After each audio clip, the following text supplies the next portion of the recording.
Hema committee റിപ്പോർട്ടിൽ കോടതി പറയുന്നതിന്റെ അടിസ്ഥാനത്തിൽ തുടർ നടപടി സ്വീകരിക്കാൻ ഒരുങ്ങുകയാണ് സർക്കാർ. പരാതിയില്ലാതെ കേസെടുത്താൽ നിലനിൽക്കില്ല എന്ന വാദം കോടതിയെ രേഖാമൂലം അറിയിക്കും. സിനിമാ മേഖലയ്ക്ക് വേണ്ടി നിയമനിർമ്മാണം നടത്താൻ പോകുന്നതും സിനിമാ നയം രൂപീകരിക്കുന്നതിന്റെയും വിശദാംശങ്ങൾ സർക്കാർ ഹൈക്കോടതിക്ക് കൈമാറും. ഹേമ കമ്മിറ്റി റിപ്പോർട്ടിന്റെ അടിസ്ഥാനത്തിൽ സ്വമേധയാ കേസെടുക്കില്ലെന്നാണ് സർക്കാർ നിലപാട്. എന്നാൽ ഹൈക്കോടതി ഇടപെട്ടതോടെ കളം മാറി. ഗുരുതരമായ ആരോപണങ്ങൾ അടങ്ങിയ പൂർണ്ണ റിപ്പോർട്ട് ഹൈക്കോടതി വിളിച്ചു വരുത്തിയതോടെ സർക്കാരിനും അയവ് വന്നിട്ടുണ്ട്. അടുത്ത മാസം 10 പൂർണ്ണ റിപ്പോർട്ട് സമർപ്പിക്കാനാണ് കോടതിയുടെ നിർദ്ദേശം. റിപ്പോർട്ട് പരിശോധിച്ച് കോടതി പറയുന്ന പോലെ നടപടി സ്വീകരിക്കാമെന്ന നിലപാടിലാണ് ഇപ്പോൾ സർക്കാർ ഉള്ളത്.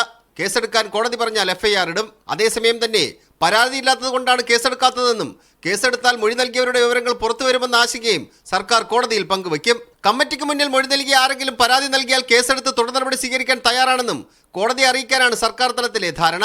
റിപ്പോർട്ടിലെ ശുപാർശകൾ അംഗീകരിച്ചുകൊണ്ട് സിനിമാ നയത്തിന് രൂപം നൽകുന്ന പ്രക്രിയ അന്തിമഘട്ടത്തിലാണെന്നും കോടതിയുടെ ശ്രദ്ധയിൽ കൊണ്ടുവരും. ഇതിനായി നവംബറിൽ കൊച്ചിയിൽ സിനിമാ കോൺക്ലേവ് നടത്താനുള്ള ക്രമീകരണങ്ങൾ ആരംഭിച്ചുവെന്നും കോടതിയെ അറിയിക്കും. നയം രൂപീകരിക്കാൻ ഷാജി എൻ കരുൺ അധ്യക്ഷനായ സമിതിയെ ചുമതലപ്പെടുത്തിയ കാര്യവും ബോധ്യപ്പെടുത്തും. നിയമനിർമ്മാണവുമായി ബന്ധപ്പെട്ട് നിയമവകുപ്പുമായി പ്രാരംഭ ചർച്ചകൾ ആരംഭിച്ച കാര്യം സത്യവാങ്മൂലത്തിലൂടെ ഹൈക്കോടതിയെ അറിയിക്കാനാണ് സർക്കാർ തീരുമാനം. മീഡിയ 1 തിരുവനന്തപുരം. സെയ്ഫ് സൈലുദ്ദീൻ തന്നെ വിവരങ്ങൾ നൽകും. സെയ്ഫ്, കോടതി ചോദിച്ചത് ഹേമ കമ്മിറ്റി റിപ്പോർട്ടിലുള്ള ഗുരുതരമായ കണ്ടെത്തലുകളുണ്ട്. അപ്പോൾ സ്വമേധയാ കേസെടുത്തുകൂടെ എന്നായിരുന്നു കോടതി ചോദിച്ചത്. ഇതിനിപ്പോൾ എന്തു മറുപടി നൽകാനാണ് സർക്കാർ തീരുമാനിച്ചിരിക്കുന്നത്? ഒരു പരാതിയില്ലാതെ കേസെടുത്ത് തുടർ നടപടികളിലേക്ക് കടന്നാൽ അത് രേഖാമൂലമുള്ള പരാതിയില്ലാതെ മുന്നോട്ട് പോയാൽ അത് നിലനിൽക്കില്ല എന്ന വാദം, ആ ഒരു നിലപാട് കോടതി അറിയിക്കാൻ തന്നെയാണോ സർക്കാർ തീരുമാനിച്ചിട്ടുള്ളത്? അതെ, അങ്ങനെ തന്നെയാണ് ദിവ്യ. സംസ്ഥാന സർക്കാർ നേരത്തെ എടുത്ത നിലപാട്, പൊതുസമൂഹത്തിന് മുന്നിൽ എന്ത് നിലപാടാണോ പറഞ്ഞത് അതേ നിലപാട് കോടതിയിൽ സത്യവാങ്മൂലത്തിലൂടെ അറിയിക്കാൻ വേണ്ടിയാണ് തീരുമാനമെടുത്തിരിക്കുന്നത്. കോടതിയിൽ പറയാൻ പോകുന്നത് ഇത് സ്വകാര്യതയെ ബാധിക്കുന്ന വിഷയങ്ങളുണ്ട്. ജസ്റ്റിസ് ഹേമ തന്നെ പറഞ്ഞിട്ടുണ്ട്, സ്വകാര്യതയെ ബാധിക്കുന്ന വിവരങ്ങൾ പുറത്ത് നൽകരുതെന്ന് രേഖാമൂലം സംസ്ഥാന സർക്കാരിനെ അറിയിച്ചതാണ് ജസ്റ്റിസ് കെ ഹേമ. അതുകൊണ്ട് നിലവിലെ അവസ്ഥയിൽ പരാതിയില്ലാതെ കേസെടുക്കാൻ കഴിയില്ല. പരാതിക്കാർ ആരെങ്കിലും വരികയാണെന്നുണ്ടെങ്കിൽ, ഈ ഹേമ കമ്മിറ്റിക്ക് മുന്നിൽ മൊഴി നൽകിയ ആരെങ്കിലും പരാതിയുമായി വരികയാണെങ്കിൽ അതിന് പൂർണ്ണ പിന്തുണ സംസ്ഥാന സർക്കാരിൻ്റെ ഭാഗത്ത് നിന്ന് ഉണ്ടാകും. അത് എത്ര ഉന്നതനായാലും അതുമായി ബന്ധപ്പെട്ട കേസിൻ്റെ തുടർ നടപടികളിലേക്ക് കടക്കും എന്നാണ് സംസ്ഥാന സർക്കാരിൻ്റെ നിലവിലെ നിലപാട്. ആ നിലപാട് തന്നെ കോടതി രേഖാമൂലം അറിയിക്കാൻ വേണ്ടി തീരുമാനമെടുത്തിട്ടുണ്ട്. എന്തായാലും ഹൈക്കോടതിക്ക് മുന്നിലേക്ക് ഈ പൂർണ്ണ രൂപത്തിലുള്ള എഡിറ്റഡ് വേർഷൻ അല്ലാതെ പൂർണ്ണ രൂപത്തിലുള്ള റിപ്പോർട്ട് ഹൈക്കോടതിയുടെ മുന്നിലേക്ക് വരികയാണ്. അത് വരുമ്പോൾ കോടതിക്ക്, ആ ജുഡീഷ്യറിക്ക് അത് വായിച്ചിട്ട് എന്തെങ്കിലും ബോധ്യപ്പെടുകയാണെന്നുണ്ടെങ്കിൽ, കേസെടുക്കേണ്ട കാര്യമുണ്ടെന്ന് ബോധ്യപ്പെടുകയാണെന്നുണ്ടെങ്കിൽ, കോടതി പറയുകയാണെങ്കിൽ FIR ഇടുന്നതിന് ഏതെങ്കിലും തരത്തിൽ തടസ്സമില്ല എന്ന് സംസ്ഥാന സർക്കാർ എടുക്കുന്ന നിലപാടാണ്. ആ വാർത്ത ഇപ്പോൾ നമ്മൾ രാവിലെ കൊടുത്ത വാർത്ത മന്ത്രി തന്നെ അത് ഓൺ ചെയ്യുന്നുണ്ട്. അദ്ദേഹം തന്നെ പറയുന്നുണ്ട്, കോടതി പരിശോധിക്കട്ടെ, കോടതി എന്ത് പറയുന്നു, കോടതി പറയുന്നത് ഞങ്ങൾ ചെയ്യും എന്നാണ് അദ്ദേഹത്തിൻ്റെ വാചകം നമ്മൾ രാവിലെ കേട്ടത്. അന്നേരം കോടതിയുടെ പറയാൻ പോകുന്നത് പരാതിയില്ലാതെ കേസെടുക്കാൻ കഴിയില്ല, ഇനി കോടതി പറയുകയാണെന്നുണ്ടെങ്കിൽ കേസെടുക്കാൻ ഞങ്ങൾ തയ്യാറാണ്. ആ നിലപാടാണ് സ്വീകരിക്കാൻ പോകുന്നത്. അത് പൂർണ്ണ തോതിൽ റിപ്പോർട്ട് കോടതിക്ക് മുന്നിലേക്ക് വരികയും കോടതി അത് വായിക്കുകയും ചെയ്താൽ അതിനകത്തുള്ളത് മുഴുവൻ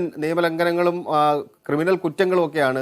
തൊഴിൽ നിഷേധമുണ്ട്, ശാരീരിക പീഡനമുണ്ട്, മാനസിക പീഡനമുണ്ട്, പോക്സോ അടക്കമുള്ള വകുപ്പുകൾ ചേർക്കാൻ കഴിയുന്ന ആരോപണങ്ങളും അതുപോലെ തന്നെ മൊഴികളും ഉണ്ട്. അത് കോടതിക്ക് മുന്നിലേക്ക് വരുമ്പോൾ കോടതിക്ക് അത് കണ്ടില്ല എന്ന് നടിക്കാൻ കഴിയില്ല എന്നുള്ളതാണ് വസ്തുത. അതുകൊണ്ട് FIR രജിസ്റ്റർ ചെയ്ത് അന്വേഷണം നടത്താൻ വേണ്ടിയുള്ള ആവശ്യം കോടതി മുന്നോട്ട് വെച്ചേക്കാനുള്ള സാധ്യതകൾ നിലനിൽക്കുന്നുണ്ട്. അങ്ങനെ നിൽക്കുമ്പോഴും അങ്ങനെ കേസെടുത്താൽ അതിൻ്റെ ഭാവി എന്ത് എന്നുള്ള ചോദ്യമൊക്കെ പിന്നീട്, കാരണം ഈ ഒരു FIR രജിസ്റ്റർ ചെയ്യുന്നു, ഈ റിപ്പോർട്ടിൻ്റെ അടിസ്ഥാനത്തിൽ മൊഴി നൽകിയ ആൾക്കാരുടെ മൊഴി രേഖപ്പെടുത്താൻ വേണ്ടി, കേസുമായി ബന്ധപ്പെട്ട് മൊഴി രേഖപ്പെടുത്താൻ ചെല്ലുമ്പോൾ തങ്ങൾ ആ നിയമ നടപടിക്ക് തയ്യാറല്ല എന്ന് അവർ പറഞ്ഞാൽ കേസ് അവിടെ അവസാനിക്കും. അതുകൊണ്ട് കോടതി പറഞ്ഞിട്ട് അതിന്റെ നടപടികളിലേക്ക് കടക്കാം. കോടതിയെ അതിനു മുൻപ്, കോടതി പറഞ്ഞ നടപടിയിലേക്ക് നീങ്ങുന്നതിന് മുൻപ് ഒരു ധാർമ്മികമായ ഒരു ഉത്തരവാദിത്വമില്ലേ സെയ്ഫ്? ഇത്രയധികം ഗുരുതരമായ കുറ്റകൃത്യങ്ങൾ ഒരു റിപ്പോർട്ടിലുണ്ട്, അത് മനസ്സിലാക്കിയിട്ടും ഒരു നടപടി ഉണ്ടായില്ല എന്ന തരത്തിലുള്ള വിമർശനമൊക്കെ സ്വാഭാവികമായി ഉയർന്നു കഴിഞ്ഞിട്ടുണ്ട്. നിയമവിദഗ്ധരുടെ അഭിപ്രായവും അങ്ങനെ തന്നെയാണ്, ഒരു പരാതി വേണമെന്നില്ല, ഈ രീതിയിലുള്ള കണ്ടെത്തലുകൾ ഉണ്ടായാൽ തന്നെ സ്വമേധയാ കേസെടുക്കാമെന്നൊക്കെയാണല്ലോ നിയമവിദഗ്ധരും പറയുന്നത്. അപ്പോൾ കോടതിയിൽ നിന്നൊരു തിരിച്ചടിക്കും സാധ്യതയില്ലേ? തീർച്ചയായിട്ടും ഉണ്ട് ദിവ്യ. കാരണം 2006 കേസാണെന്നാണ് എൻ്റെ ഓർമ്മ. Lalithakumari versus state of UP എന്ന് പറയുന്ന കേസിനകത്ത് സുപ്രീം കോടതി കൃത്യമായി തന്നെ ഇത് പറഞ്ഞിട്ടുണ്ട്.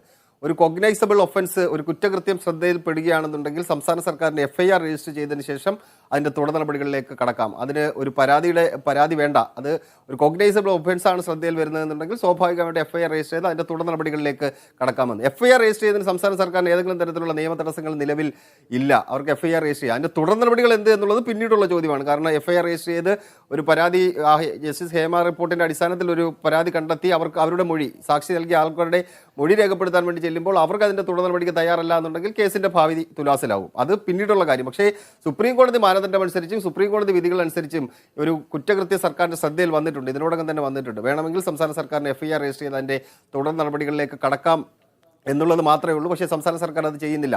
അതുകൊണ്ടാണ് കോടതിയുടെ തലയിലേക്കെല്ലാം വെക്കുന്നത്. കോടതിയിൽ നിന്ന് സ്വാഭാവികമായിട്ടും അന്ന് ചോദിച്ച പോലെ ഒരു ചോദ്യം ഉയർന്നു വരാനുള്ള സാധ്യതകൾ നിലനിൽക്കുന്നുണ്ട്. ഇത് കേസെടുത്തുകൂടെ, ഗുരുതരമായ കുറ്റകൃത്യങ്ങളല്ലേ, പരാതിക്കാർ ചിലപ്പോൾ പരാതിയുമായി മുന്നോട്ട് വന്നു എന്ന് വരില്ല. പക്ഷേ സംസ്ഥാന സർക്കാർ ചെയ്യേണ്ട കാര്യങ്ങൾ ചെയ്യേണ്ട എന്ന ചോദ്യം കൊണ്ട് മുന്നോട്ട് വെച്ചിട്ടുണ്ട്. സർക്കാർ അപ്പോഴും പറഞ്ഞത്, അന്ന് ആ വാദം നടക്കുമ്പോൾ നമ്മൾ കേൾക്കുന്നത് അതാണ്, സാങ്കേതികമായ ചില പ്രശ്നങ്ങളുണ്ട്, പരാതിക്കാർ പരാതിയുമായി വന്നിട്ടില്ല എന്ന വാദം സംസ്ഥാന സർക്കാർ മുന്നോട്ട് വെച്ചിരുന്നു. ഇനിയിപ്പോൾ കോടതിക്ക് എന്തായാലും പറയാതിരിക്കാൻ കഴിയില്ല. കാരണം ഇത്രയും കുറ്റകൃത്യങ്ങൾ അടങ്ങിയ ഒരു രേഖ സംസ്ഥാന സർക്കാർ കോടതിക്ക് മുന്നിലേക്ക് നൽകുകയാണ്. കോടതിക്ക് വായിക്കുമ്പോൾ സ്വാഭാവികമായിട്ടും അറിയാൻ കഴിയും ഇത്രയും വലിയ കുറ്റകൃത്യങ്ങൾ നടന്നിട്ട് FIR രജിസ്റ്റർ ചെയ്യേണ്ടെന്ന് ഒരു കോടതിയും പറയില്ല. FIR രജിസ്റ്റർ ചെയ്യാൻ വേണ്ടി പറയും. അതിനുശേഷമുള്ള ബാക്കി നടപടിക്രമങ്ങളൊക്കെ പിന്നീടാണ്. എന്തായാലും FIR രജിസ്റ്റർ ചെയ്യാൻ കോടതി പറയുന്ന കാര്യത്തിൽ നമുക്ക് ഇപ്പോൾ ആ തർക്കം വേണ്ട. സർക്കാർ പക്ഷേ സ്വമേധയാ അത് ചെയ്യില്ല എന്നുള്ളതാണ് അവരുടെ നിലപാട്. എന്തായാലും അവിടെയും ഒരു മുഖം രക്ഷിക്കാനുള്ള ഒരു നിലപാട് സർക്കാർ സ്വീകരിച്ചിട്ടുണ്ട് എന്ന് തന്നെയാണ്. കോടതി എന്ത് പറഞ്ഞാലും അതുമായി മുന്നോട്ട് പോകുമെന്നതാണ്. ഇനി കേസെടുക്കാൻ പറഞ്ഞാൽ കേസുമായി മുന്നോട്ട് പോകാൻ സർക്കാർ തയ്യാറാണ് എന്ന തരത്തിലാണ് നിലപാട്. എന്തായാലും നിലവിലെ സാഹചര്യത്തിൽ ഒരു പരാതിയില്ലാതെ കേസെടുത്ത് അന്വേഷണവുമായി മുന്നോട്ട് പോകാൻ കഴിയില്ല എന്ന ഒരു നിലപാട് ഹൈക്കോടതി അറിയിക്കാൻ തന്നെയാണ് സർക്കാർ ഒരുങ്ങുന്നത് എന്നതാണ്. സെയ്ഫ് സൈനുദ്ദീനാണ് വിവരങ്ങൾ നൽകിയത്.